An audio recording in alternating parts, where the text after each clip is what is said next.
Vérité révélée, bonjour et bonsoir. Beauté à tous nos frères de partout, que ce soit en terre de Katiopa, Congo, en terre d'Europe, la péninsule asiatique, en terre asiatique principalement, particulièrement, nos frères qui nous écoutent en Asie, comme en Europe, en Océanie, dans nos Amériques, dans nos îles de partout, nos Caraïbes, nos Antilles, Haïti chéri, tribu Lévi, bonjour et bonsoir, beauté à vous tous. Bienvenue encore une fois dans le cadre de cette aventure, de cette démarche, de cette quête de vérité, de retrouvailles identitaires à travers notre émission Vérité révélée. Une grande salutation à tous nos frères et sœurs de partout, nos reines, nos rois, nos princes, nos princesses, à tous ceux et celles qui nous écoutent, et particulièrement nos chers abonnés, les chers abonnés de cet espace. Je vous dis bon combat, bon réveil, et soyons forts et restons debout, car Nzambé est en train d'accomplir de grandes choses. Comme je vous l'avais annoncé, nous devrions faire un numéro à nouveau sur le palmier, mais vu le temps que ça m'a pris de vous rejoindre et comme je tiens à le faire, je tiens à m'excuser, et c'est pas d'exprès que je vous ai mis autant en attente, car moi personnellement, et ça me rendait malade, mais c'est juste que j'avais des problèmes au niveau de la gorge, au niveau de la voix, et jusqu'à présent, c'est pas encore comme il faut. Mais vu le travail qu'on a à faire, vu l'empressement que j'ai de vous parler et dans l'attente où vous vous trouvez à travers nos deux précédents numéros, je sais que vous attendiez et impatiemment la suite. Et c'est bien avec vous, le roi Nzabakota Katiopa de Wakanda, pour continuer à chercher, fouiller, à creuser ensemble, à apprendre l'un de l'autre, pour que nous soyons tous au pied de réveil pour ce grand rassemblement. Nous n'allons pas aborder la question du palmier, comme je dis, parce que là, je dois rentrer d'emblée dans nos émissions. Mais je vais, pour terminer avec les armoiries du drapeau haïtien, qui n'est autre que des preuves palpables que nous sommes véritablement ce peuple dont la Bible parle, et nous vous avons démontré à travers les deux numéros précédents l'importance du palmier, et que le pays des palmiers ne se trouve entre autres que dans l'Afrique centrale, que dans l'Afrique de l'Ouest, et notamment à travers la Guinée équatoriale, disons la grande Guinée qui prend toute l'Afrique de l'Ouest.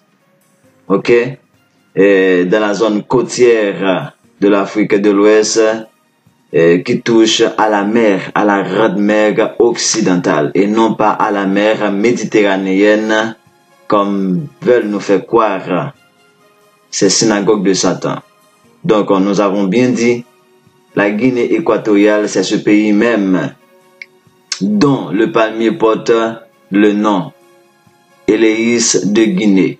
Éléis de Guinée, pour dire palmier à l'huile en Guinée.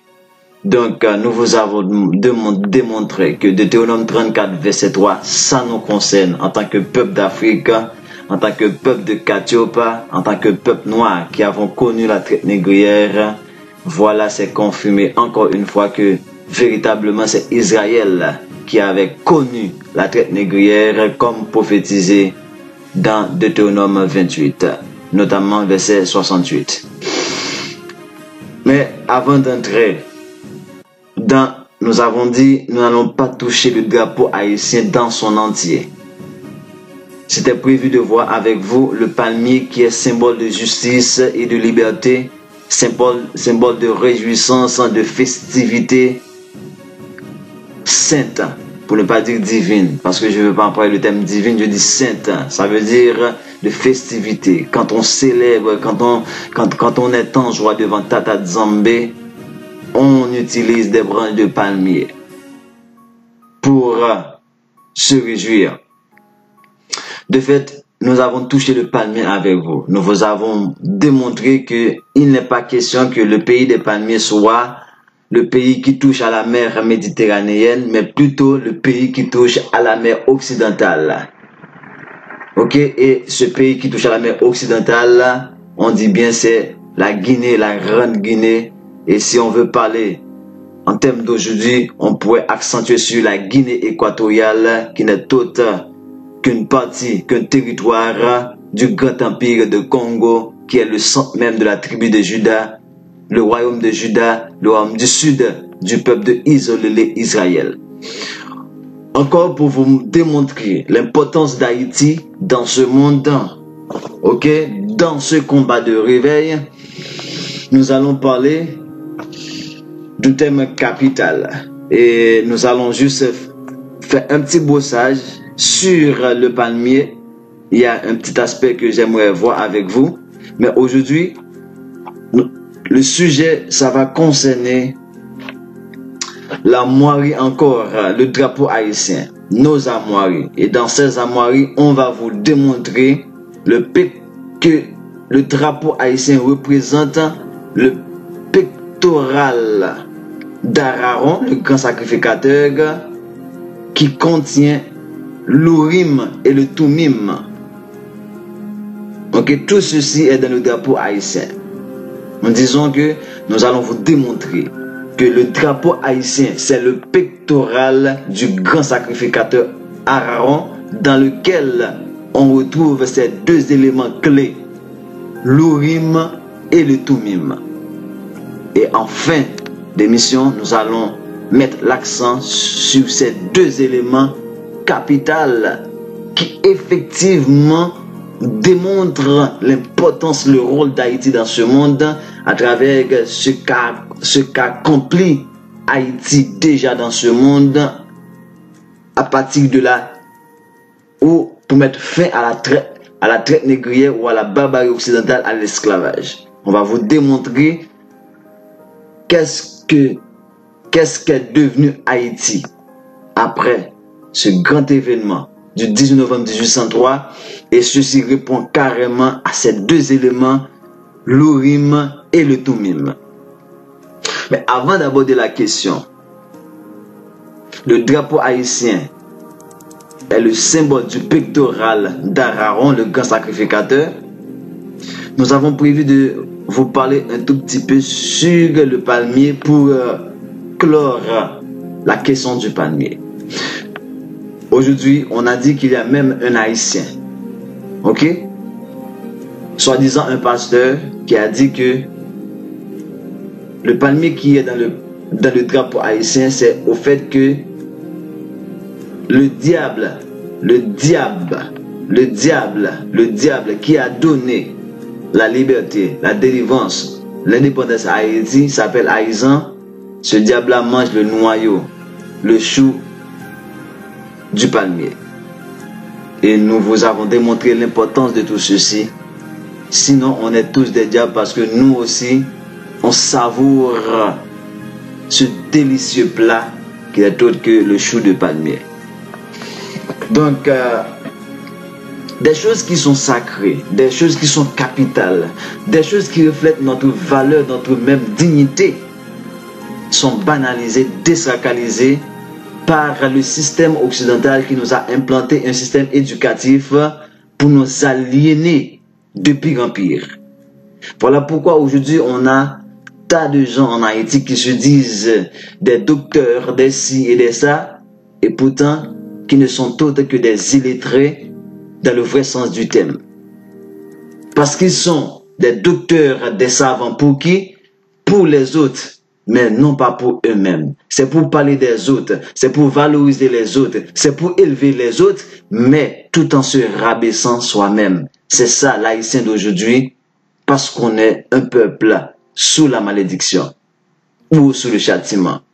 De fait, si on prend le palmier à travers le monde, regardez, il y a même à Dubaï, dans le désert, avec la mer, on est en train de construire des villes en palmier. Donc, est-ce que ces pays, ils ont ce même diable qui a donné l'indépendance à Haïti? Ce pasteur-là, je vous pose la question. Est-ce que ce même diable-là dont Haïti a, Aïzan, ce diable qui s'appelle Aïzan, c'est ce même diable-là que les Émirats, ok, ils ont là-bas, à Dubaï, en Émirats Arabes Unis, est-ce qu'ils ont ce même Dieu pour que maintenant ils sont en train de dessiner dans le désert, dans la mer, des villes à palmiers, en forme de palmiers? Regardez, regardez. Et les plus belles villes de ce monde, ils sont ornées de croix.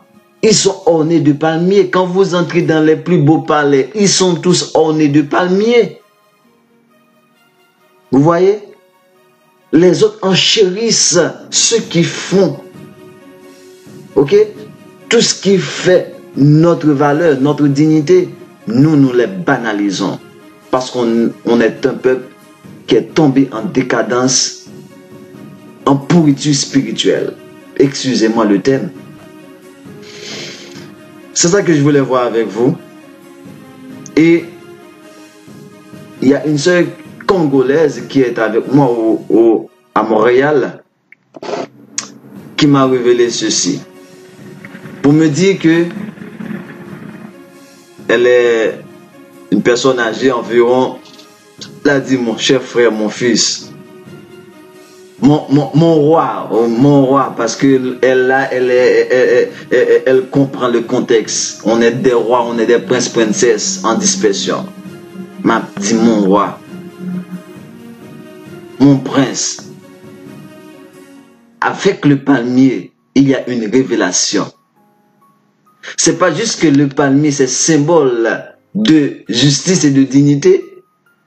Il faut aller même dans la langue Kikongo pour voir la définition du palmier. Elle parle plus Lingala au lieu de Kikongo. C'est elle qui m'a dit, aller dans la définition du Kikongo, elle m'a dit, au Congo, en Lingala, on dit Mbila, M-B-I-L-A, pour le palmier.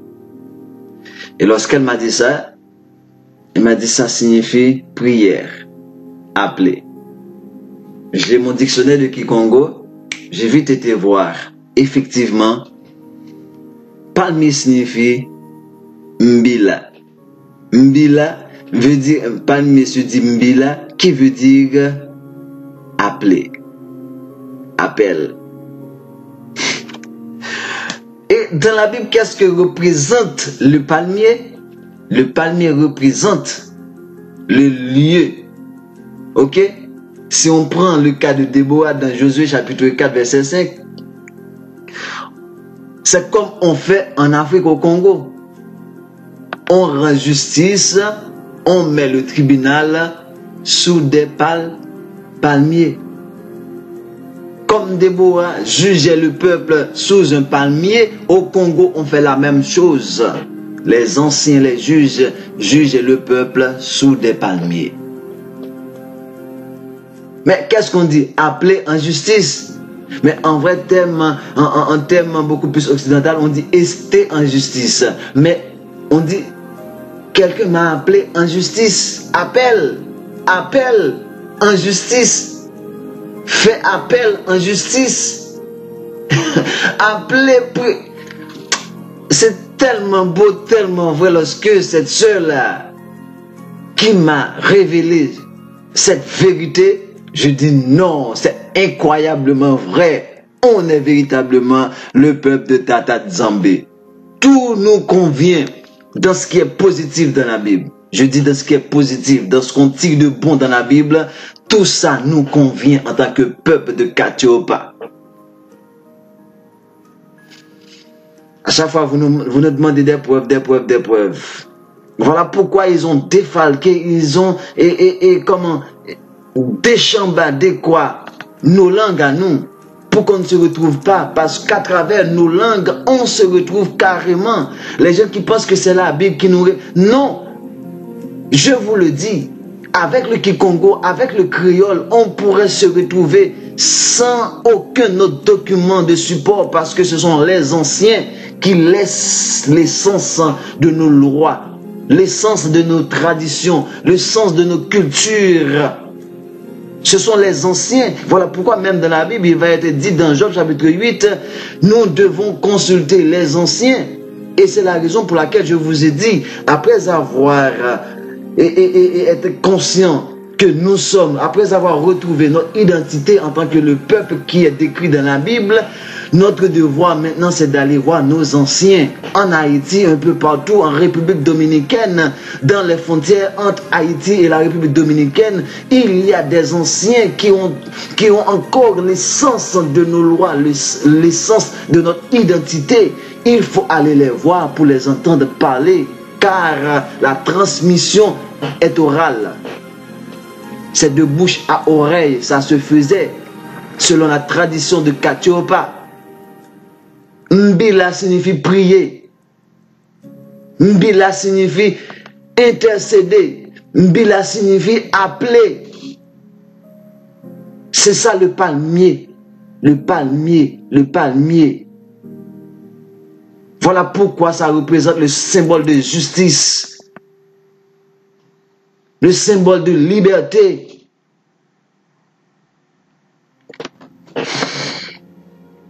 Et juste un petit commentaire, je ne sais pas combien de temps ce numéro va nous prendre, si je dois faire ça en 2 numéros, mais je vais vous lire quelque chose par rapport à Mbila. On dit que Mbila, c'est l'arbre emblématique. Mbila, c'est l'arbre emblématique. C'est l'arbre qu'on trouve partout, notamment en terre de Katiopa. C'est un arbre très solide. La fibre du palmier, c'est ce qu'il y a du plus solide quand on attache des structures de maison. On fait des maisons avec des lattes de palmier. Et on dit c'est l'attachement le plus solide, la fibre du palmier.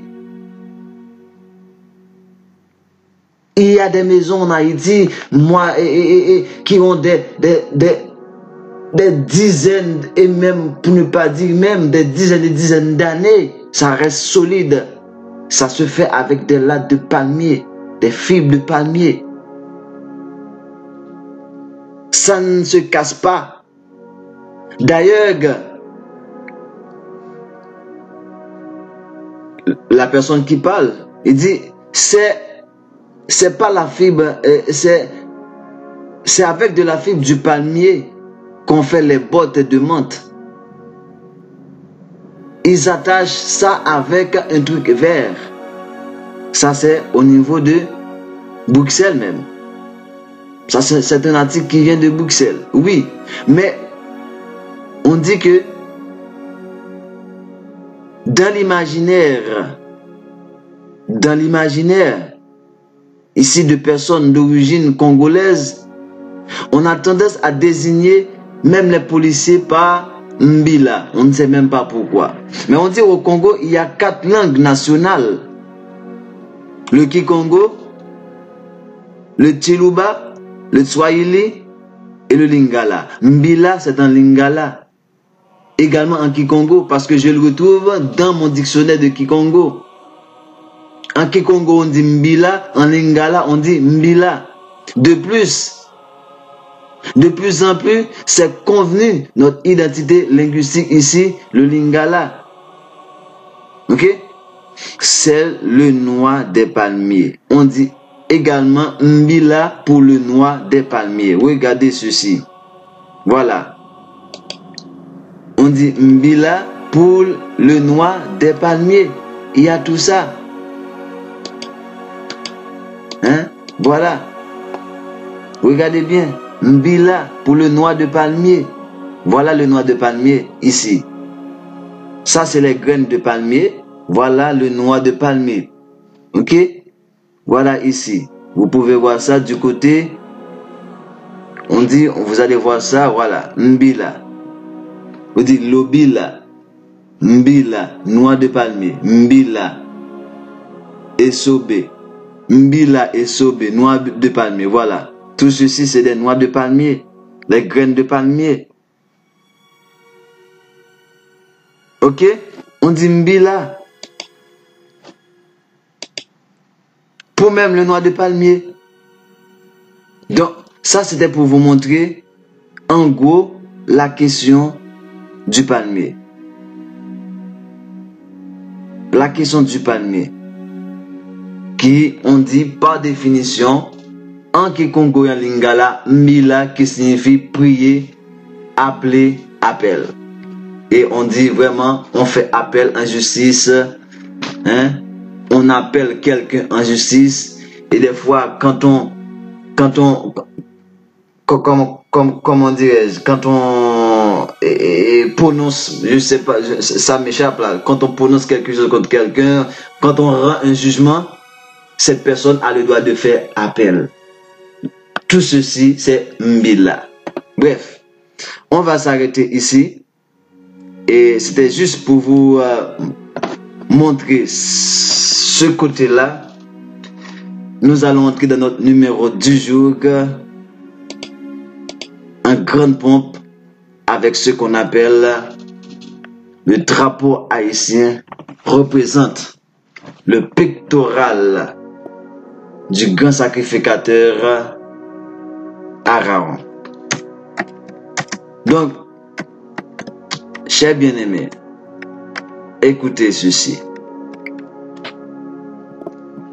Il est dit dans Deutéronome chapitre 33 au verset 8, lorsque Moïse prononçait les dernières paroles relatives aux enfants d'isoler les Hébreux, il dit de Lévi, les Tumim et les Zurim sont confiés à l'homme saint. Les Tumim et les Zurim sont confiés à l'homme saint. L'homme saint ici, c'est qui? C'est Lévi. Au travers de ce passage, au travers de Exode chapitre 28, nous allons attirer votre attention sur des éléments clés. Mais nous avons prévu de faire un numéro sur la 13e tribu qui n'est autre que Lévi. Nous allons vous parler de ça tout en considérant la vraie 13e tribu et la fausse 13e tribu au moment où je vous parle. Écoutez bien. Nous allons faire un numéro sur la 13e tribu où nous allons vous parler de la vraie 13e tribu et de la fausse 13e tribu, la contrefaçon, l'ennemi même qui combat la vraie 13e tribu. Mais aujourd'hui, nous allons nous arrêter, c'est dans le cadre du drapeau haïtien pour dire les armoiries du drapeau haïtien et leurs secrets. Après avoir vu le palmier, comme nous vous avons dit, c'est le tour maintenant de voir avec vous ce côté sacré du drapeau qui n'est autre que le symbole du pectoral haïtien. Et ceci, nous allons vous démontrer cela, notamment avec ces trois éléments, le pectoral, le tourim et le Urim et le Tumim. Et le Tumim.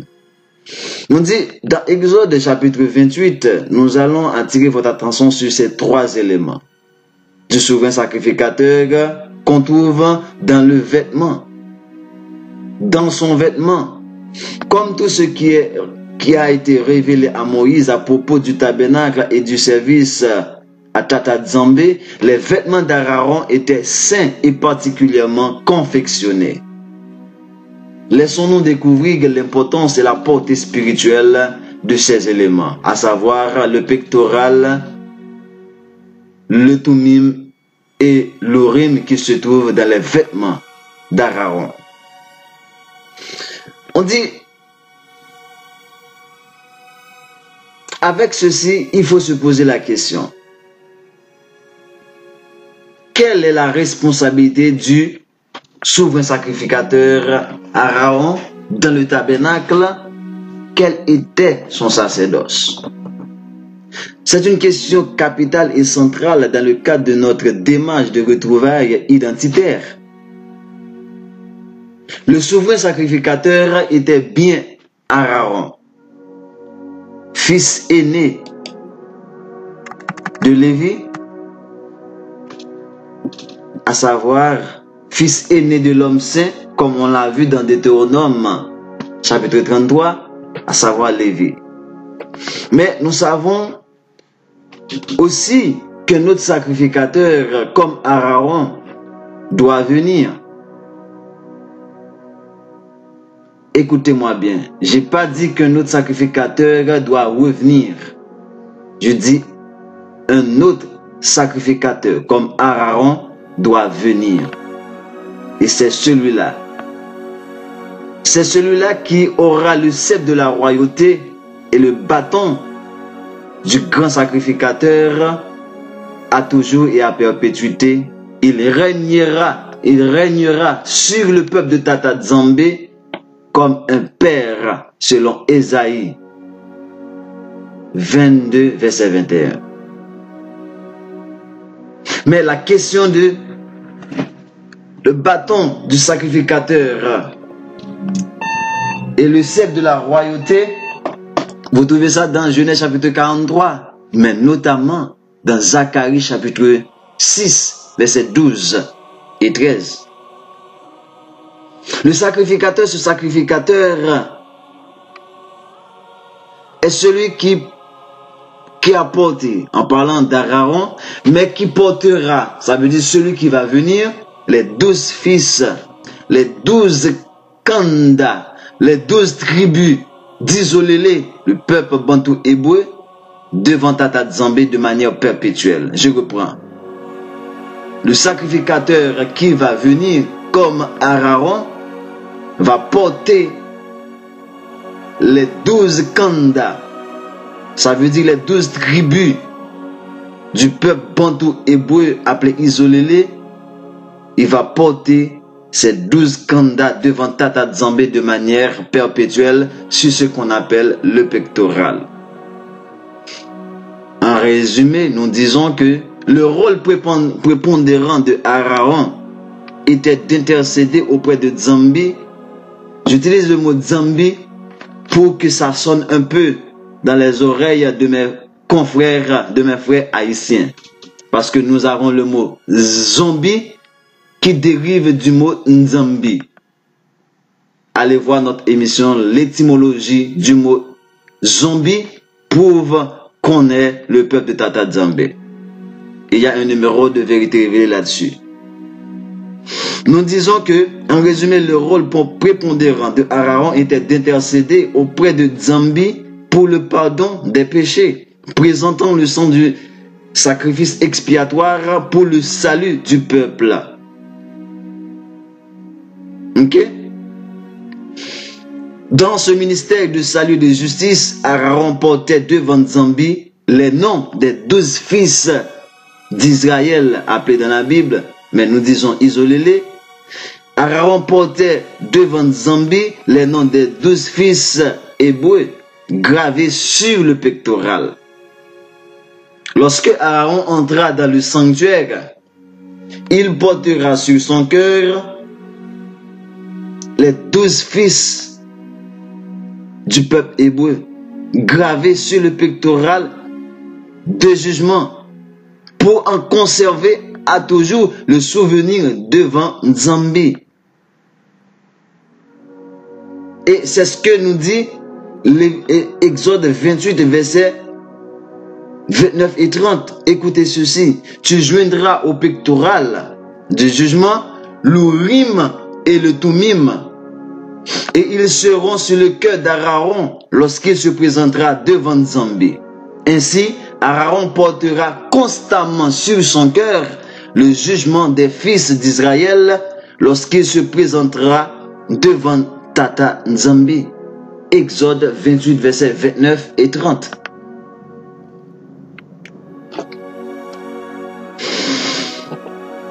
Il y a même un autre passage qui nous confirme cette fonction de porter le peuple de Nzambi en le présentant au souvenir de manière constante, de manière perpétuelle.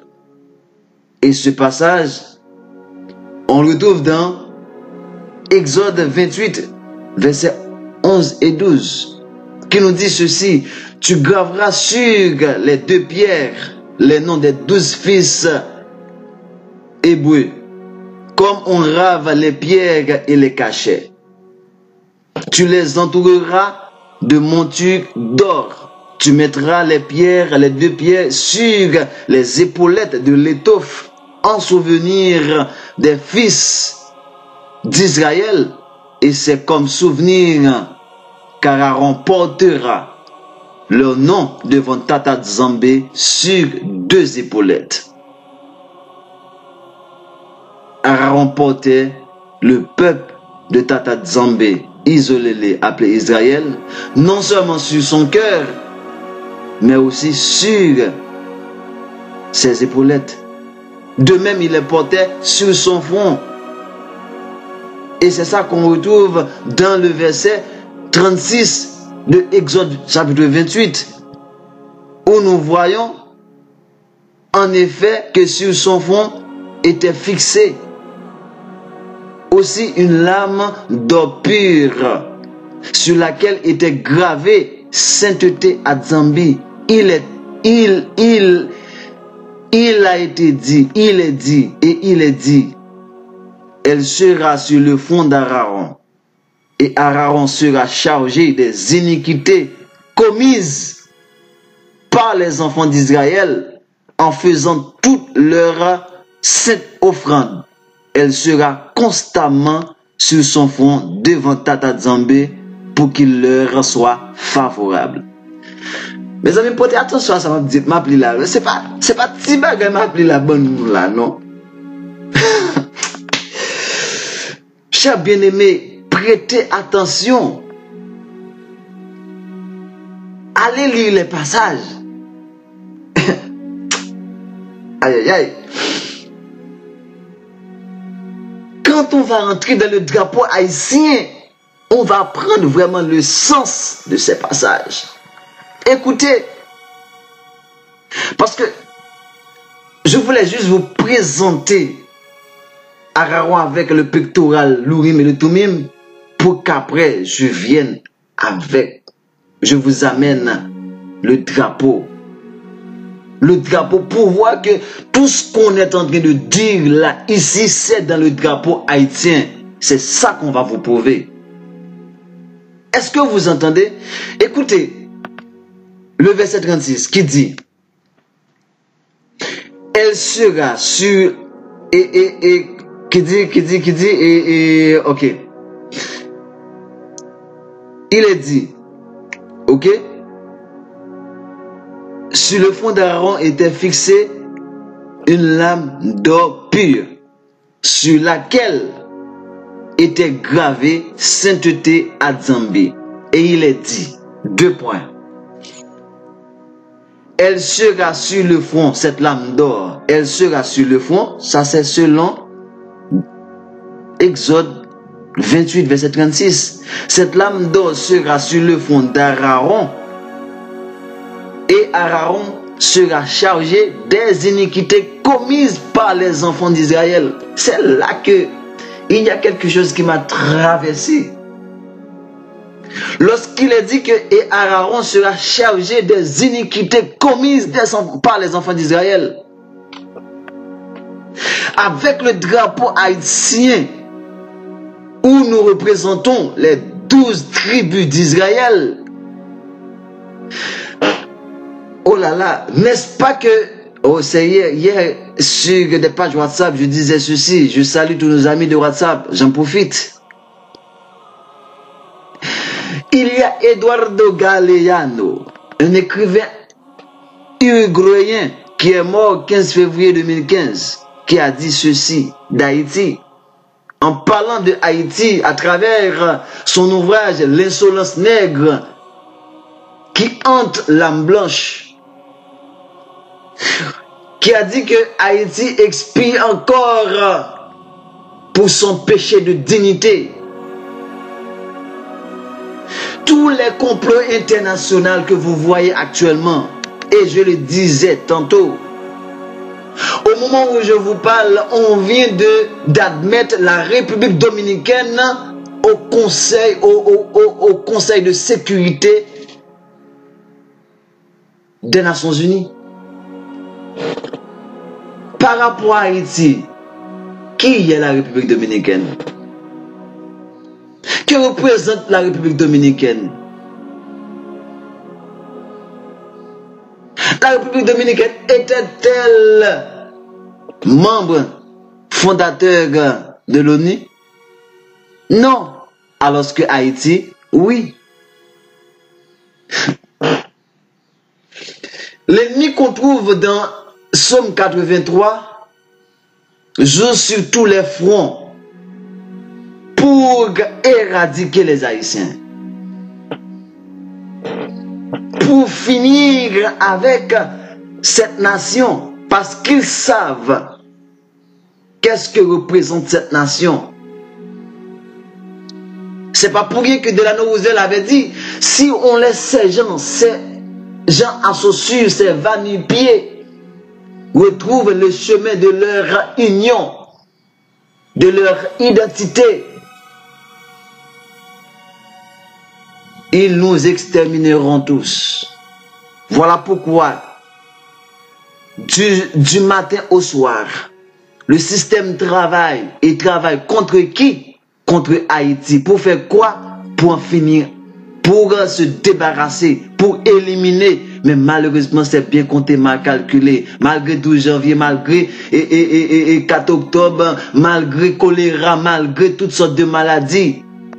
Il y a même un ambassadeur américain qui a dit, ce peuple, s'il n'a pas un chromosome de moins, il y en a un de plus. Oui, on a un chromosome de plus, et cette chromosome, c'est le fait qu'on est le peuple de Tata Nzambé. C'est la présence de Nzambé qui est en nous. Qui est en nous. Et c'est la raison pour laquelle l'Apocalypse disait, oui, je sais. Apocalypse 2, verset 4, qui dit, je connais tes souffrances. Les souffrances que tu es en train de subir de la part des méchants à cause de mon nom. Haïti est en train de payer, de porter les fautes des 12 tribus éparpillées à travers la tête négrière en Amérique. Voilà pourquoi nous portons dans le drapeau haïtien ce symbole. On est en train de porter les péchés. Voilà pourquoi vous voyez, malgré on a libéré le monde, malgré tous les peuples, prenons même en Amérique qui sont libres aujourd'hui, c'est grâce à Haïti, on est la dernière des nations qui se trouve en Amérique même. Pourquoi? Parce qu'on est en train de porter les péchés, les iniquités des 12 tribus d'Israël. Pourquoi? Parce que nous qui sommes la 13e tribu, nous qui sommes les représentants de Tata Nzambé qui devons les inculquer les lois, les faire respecter les lois, les ordonnances de Nzambé, c'est nous qui les avons poussés à les désobéir. Voilà pourquoi nous portons ce jugement. À chaque fois que nous regardons le pectoral d'Aaron, à chaque fois que nous regardons le drapeau d'Haïti, nous verrons, nous voyons le malheur, le péché des 12 tribus qui est comme un fardeau sur nos têtes. Voilà pourquoi Haïti se trouve dans cet état où il est. N'allez pas chercher les solutions au niveau de la politique. N'allez pas chercher les solutions au niveau de l'éducation, au niveau économie. Rien à voir de tout ça. La solution se trouve dans notre identité en tant que le peuple de Tata Nzambe qui a désobéi à ses lois et nous sommes en train de subir les conséquences, les châtiments prescrits dans Deutéronome 28, verset 15 à 68.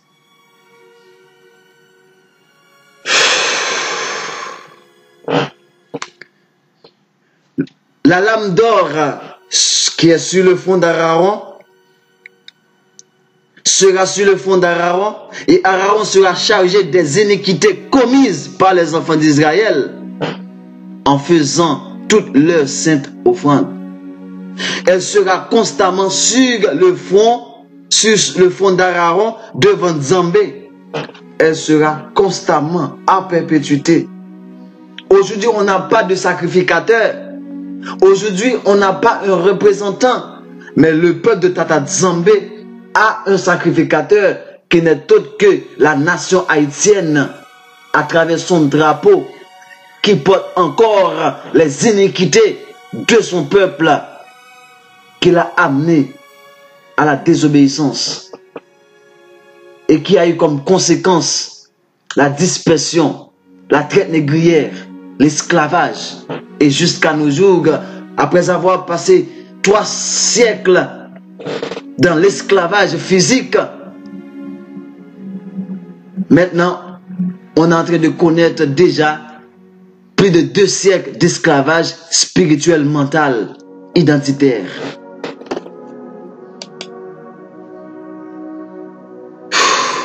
N'oublions pas dans Ésaïe 49, verset 16, il est dit: voici, je t'ai gravé sur mes mains.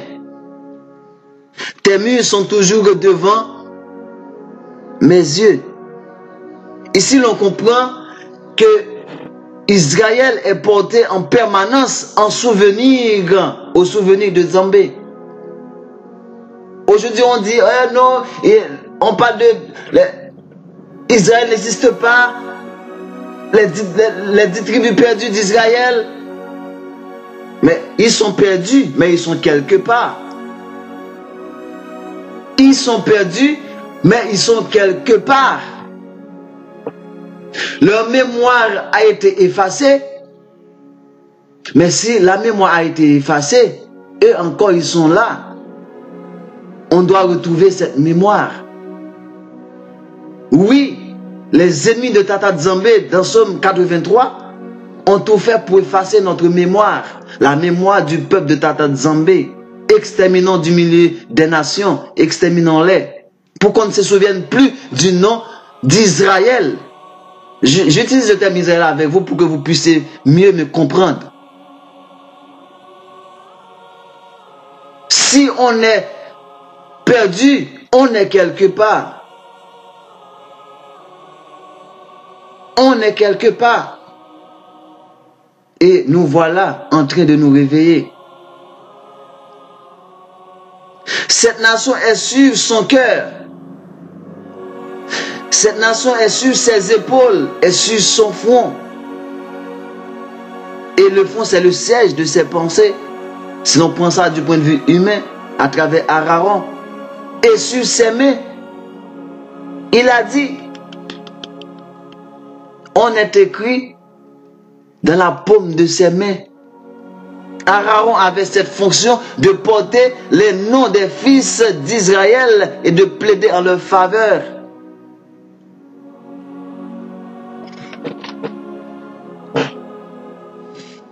C'était une mission tout à fait particulière, un ministère tout à fait particulier que Aaron a eu. Le ministère le plus excellent.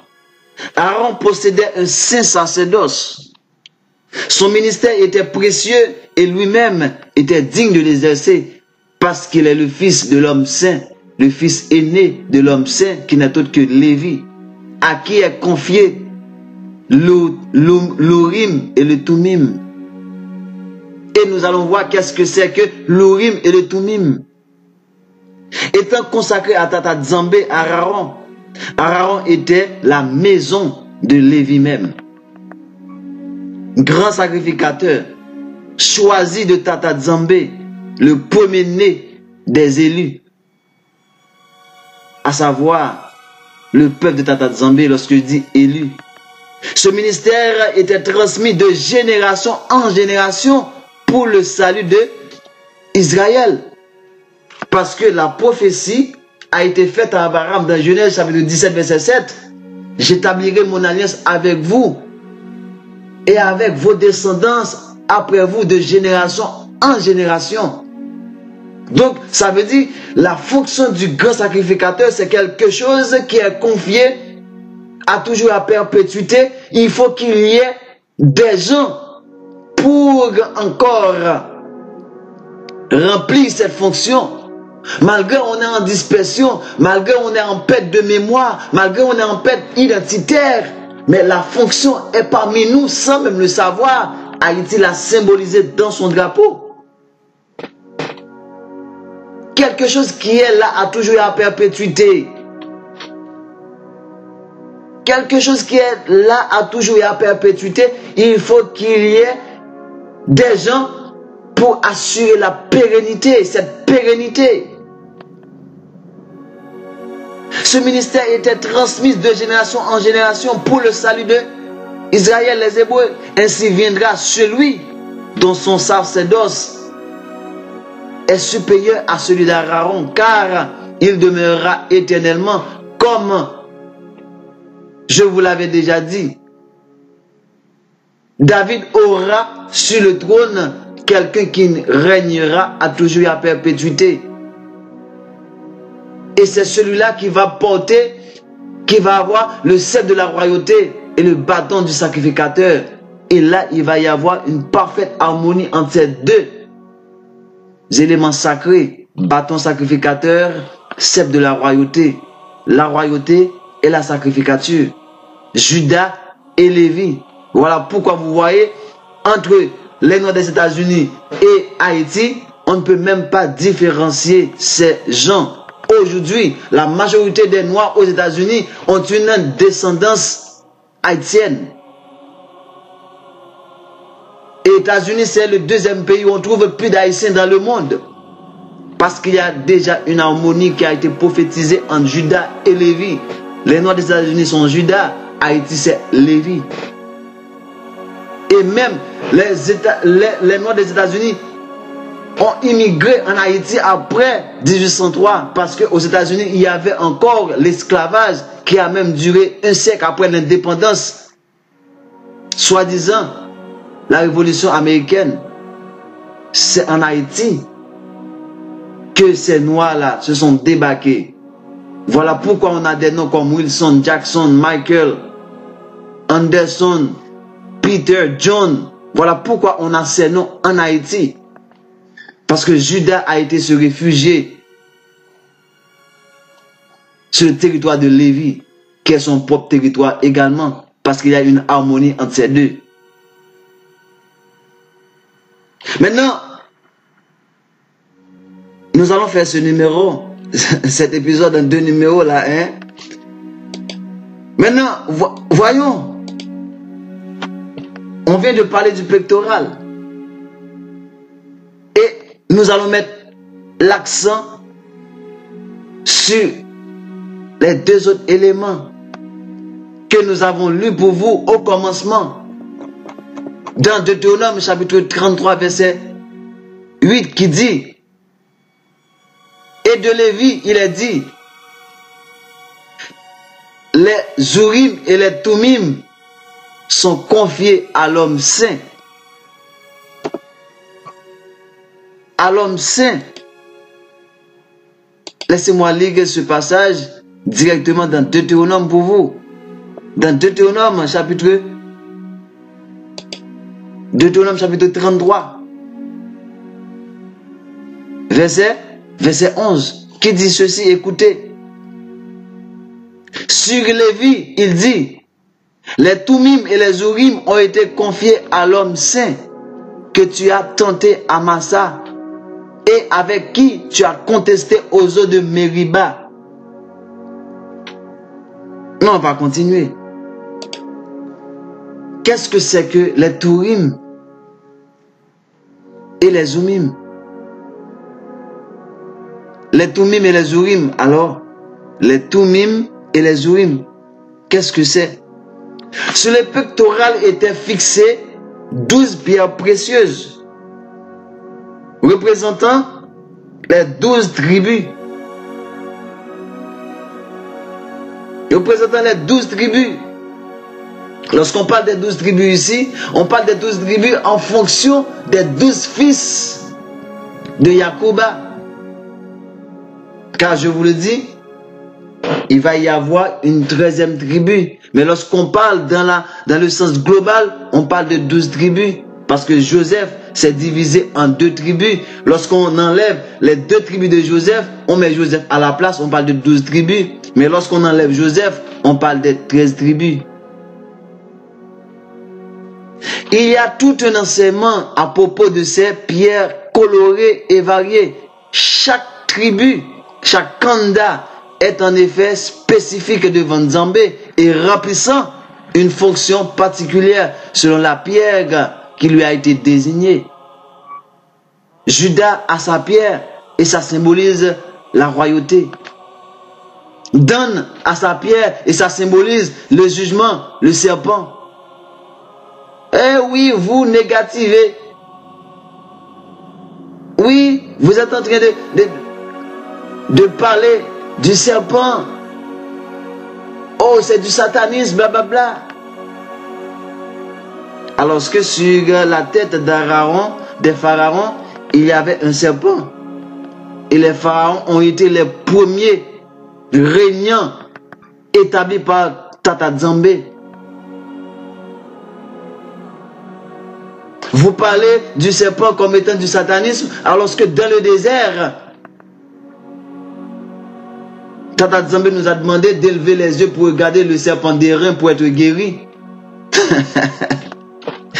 Et on a même dit dans le drapeau haïtien, il y a 2 serpents enrôlés, les 2 serpents que vous voyez de la médecine actuellement. Aujourd'hui, vous êtes médecin.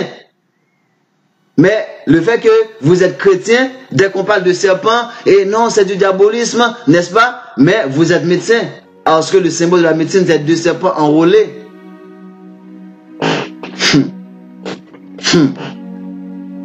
Vous êtes médecin. Et la médecine représente, comme on pourrait dire, c'est comme, et Mazda fait ses voitures, et il y a les mécaniciens de Mazda qui sont là pour réparer les voitures de Mazda. Les médecins sont là pour réparer l'homme que Tata Nzambé a créé. Ça veut dire après Tata Nzambé, ce sont les médecins. Mais aujourd'hui, dès qu'on vous parle de serpent, c'est du satanisme, alors que le symbole de la médecine, c'est quoi? Ce sont les serpents. Ça veut dire que si ce que fait Tata Nzambé, c'est à partir de la scène du serpent qu'on peut le réparer, maintenant, vous caractérisez serpent à Satan ou à Tata Nzambé? À vous de réfléchir. Donc, je vous dis, cessez de dire des choses comme des ignorants. Parce que dès qu'on vous parle de Dambala en langue de Katiopa, on dit Dambala au Bénin, qui symbolise le serpent. Oui, c'est du vaudou, c'est du blablabla. Mais dans votre Bible, il est écrit, Moïse éleva le serpent dans le désert. Et c'est grâce à ce serpent que le peuple n'a pas été détruit tout entière par des piqûres de serpent.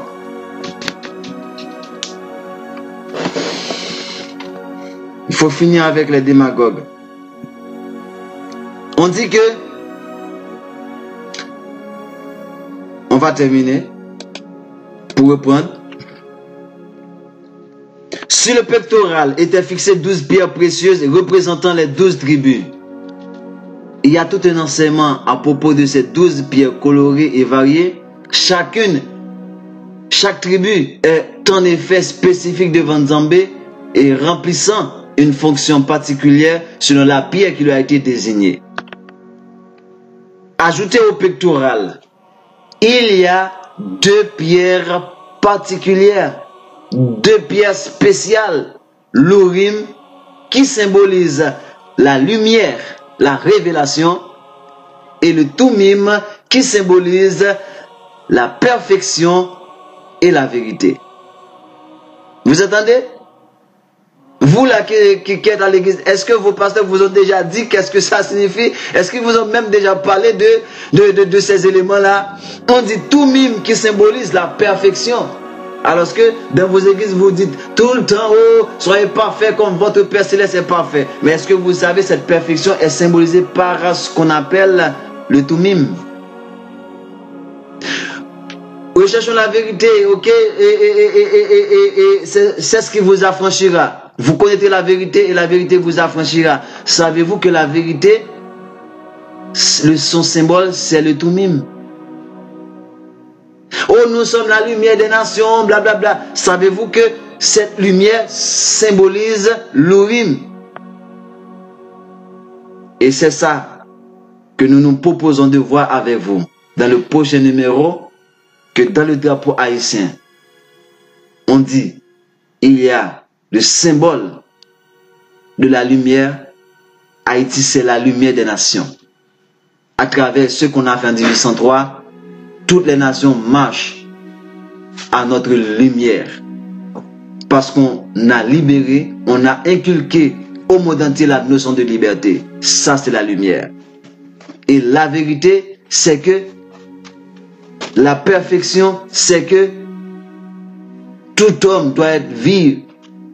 Tout homme doit vivre libre et égaux en droit. C'est la perfection. Et c'est ça qui a été établi comme vérité.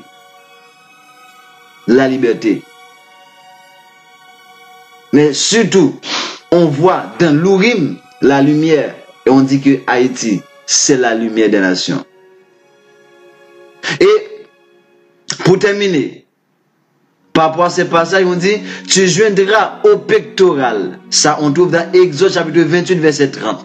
Tu joindras au pectoral du jugement l'Urim. Tu joindras au pectoral du jugement l'Urim et le Tumim. Et ils seront sur le cœur d'Aaron lorsqu'il se présentera devant Tata Nzambé. Vous entendez? Donc ça veut dire à travers le drapeau haïtien, c'est le symbole du jugement dans lequel on représente les 12 candidats, les 12 tribus d'Israël qui ont été amenés captifs, qui ont été amenés en dispersion à travers la traite négrière. Et c'est à cause de la désobéissance dont nous, les Lévites, nous étions les principaux responsables. Voilà pourquoi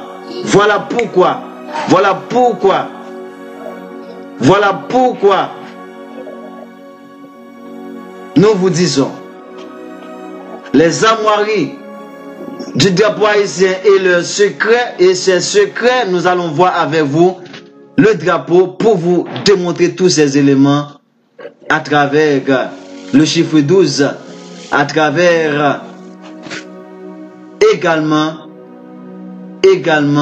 pour terminer, nous allons voir tout ça, pour terminer cette série sur le drapeau haïtien, qui n'est autre que le symbole du pectoral du grand sacrificateur, décrite par la Bible. En ceci, je vous ai dit, bonjour, bonsoir, beauté à vous tous et à vous toutes. C'était votre frère, le roi Nzaba Kota Katiopa de Wakanda.